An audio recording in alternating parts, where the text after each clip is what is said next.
Well, let us explain.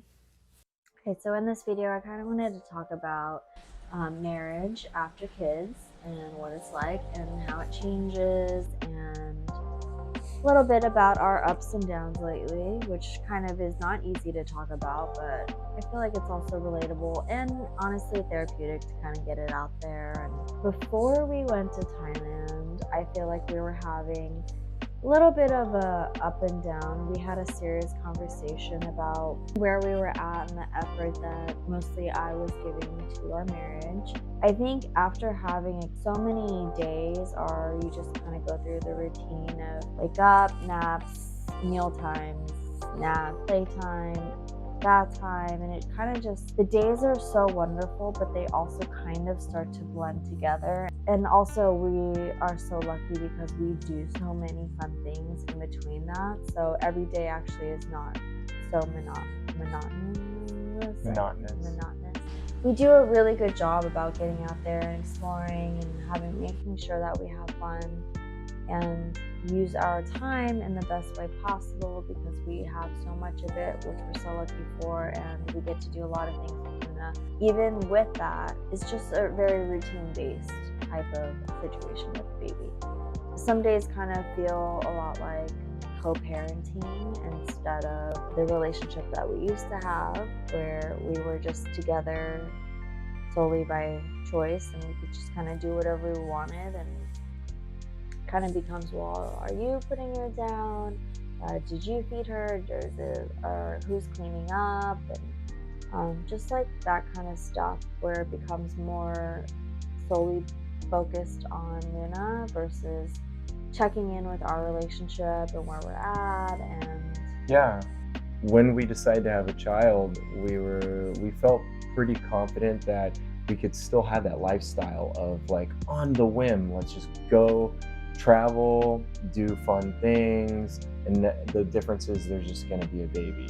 It's not as realistic as we thought it would be, or definitely not as easy as we thought it would be. At least in this stage. Yeah, since babies thrive on routine, and we do really focus on giving her that so that she can be her happiest, healthiest self. Yeah. Are also in this situation again where we're together pretty much like all the time. It's like I don't have a Monday through Friday this month. I only had a couple of trips, so and then since Ryan's staying at home watching Luna, we do have these chunks of time when we're together. So I feel like on top of having a baby, I guess trying to find the balance between baby and having your own time and having time as a couple, having time as a family is a bit of an adjustment right now. Yeah, I agree. But we're making it work and created a routine. We did our research and we were able to create this really great routine for Luna.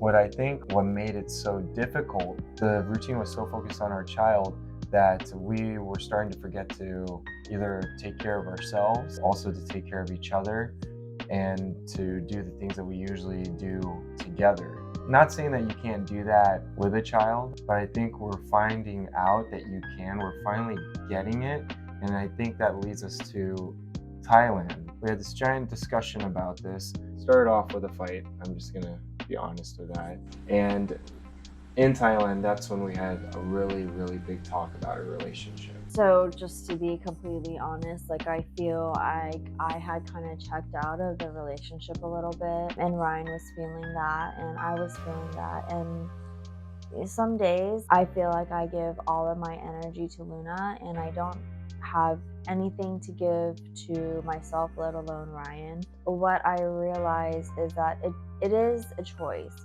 how much energy I want to give. And at the end of the day, I have chosen not to give energy to Ryan or to myself. And so I think that is part of something that we discussed in Thailand. And I know the title today is, how Thailand saved our marriage. I think what was so important about our trip to Thailand, it gave us an opportunity to get out of our routine, be somewhere so completely like refreshing and new. And we actually did a great thing where we brought the baby monitor this time. So we were fortunate where Luna was in her own little space, and we, during her naps, had a lot of time to just sit down and reflect and talk and slow down. And we just kind of reevaluated what our relationship has turned into. What do we want it to look like? Obviously, you don't have to go to Thailand, or you don't even have to take a trip to have these type of conversations. The change of environment was so nice for us though, so maybe if that's an option, take some time to get out of your environment so you can really just like have a refreshed, different viewpoint. But that's kind of what this trip did for us that I was really grateful for. Your Thailand can be anything. To me, it's about just getting outside of the house. Mostly, if you could, just somewhere in nature where you can have the sun around you. And luckily, it's very sunny in Thailand, and it's so beautiful. But for you, Thailand can be like just a walk in the park. It could be just like walking around the neighborhood, significant other. And the biggest thing that led us to Thailand, quote unquote, saving our marriage, was actually, it should be titled Communication Saved Our Marriage. Talking with each other, listening. For me, that's what I have a hard time doing, is actually listening and like hearing someone out and hearing what they have to say and what they're feeling versus like me, and understanding where they're coming from. It really is also a mindset. You have to tell yourself that you really want to work on yourself and on whatever you want to work on, and in this case for us, our relationship.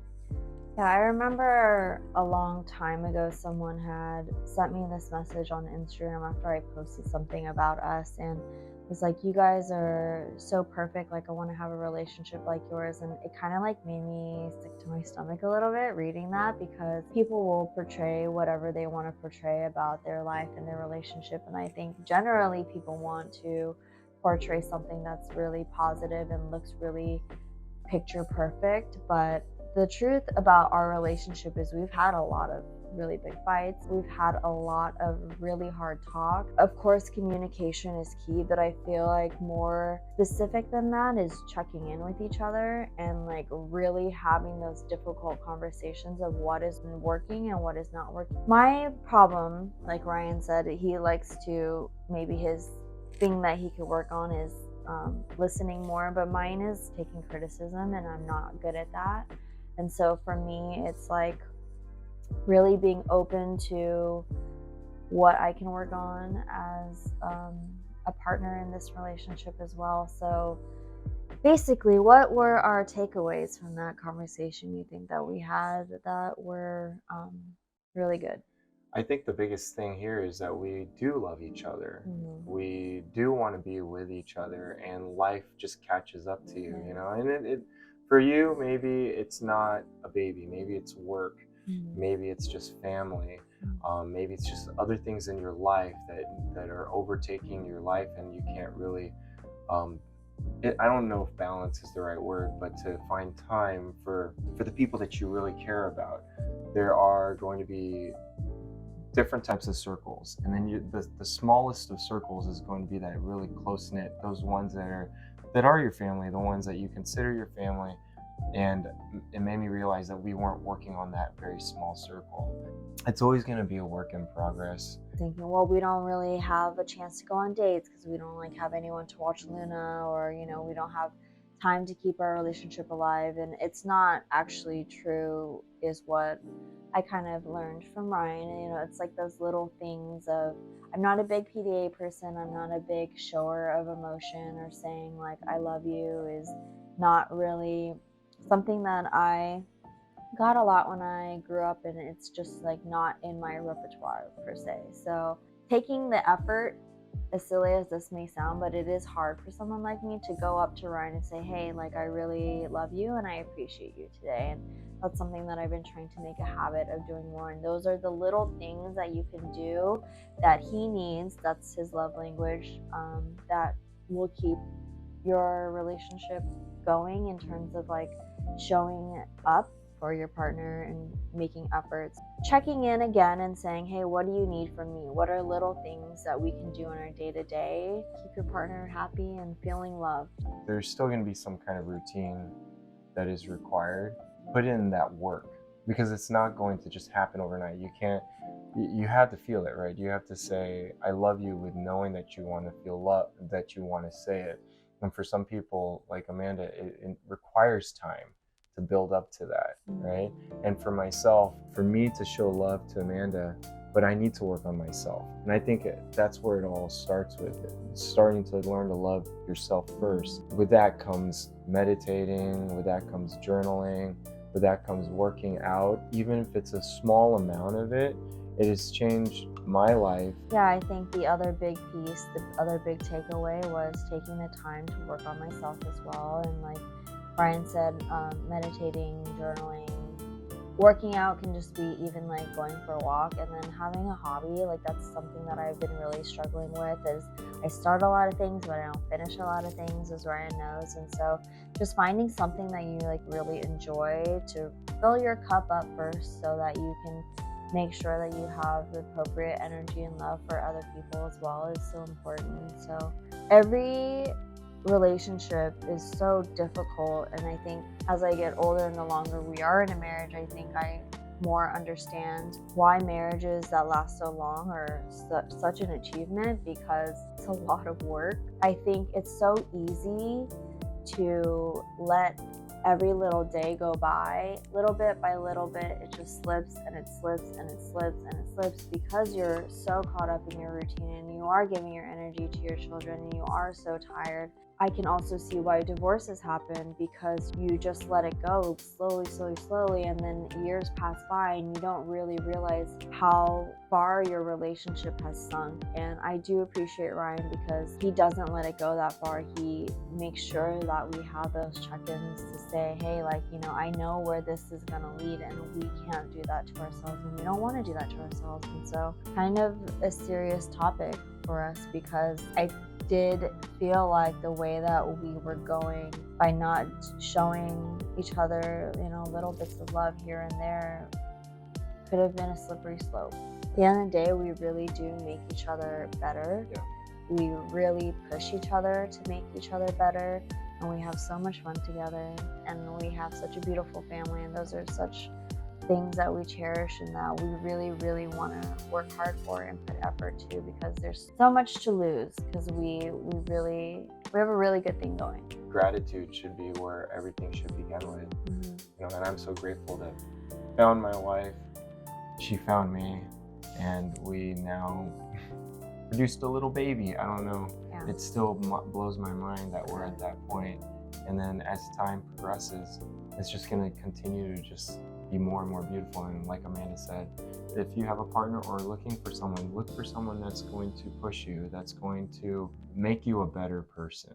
Yeah. Not just for one day, but for the rest of your life, because life is just constantly a bunch of lessons put together. There's never an end to it.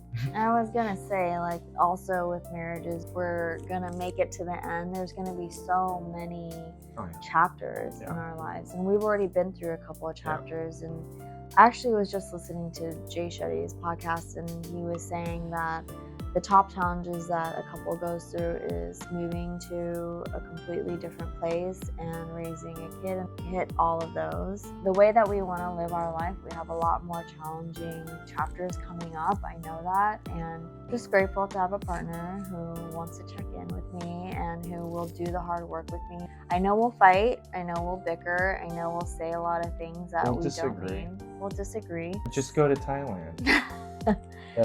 That solves. I'll just go to Thailand every time. Yeah. Just every like 3 weeks when you're starting to feel down. Obviously not even remotely realistic. So I know through every chapter we'll have to check in again, and we have to want to make it work. Yeah. And if we don't, then that is when everything will fall apart, and I know that. You know, as long as we're choosing to show up for each other, I know that we'll be okay. And we will. And we will. Thanks for listening. Yeah. Love you. Love you.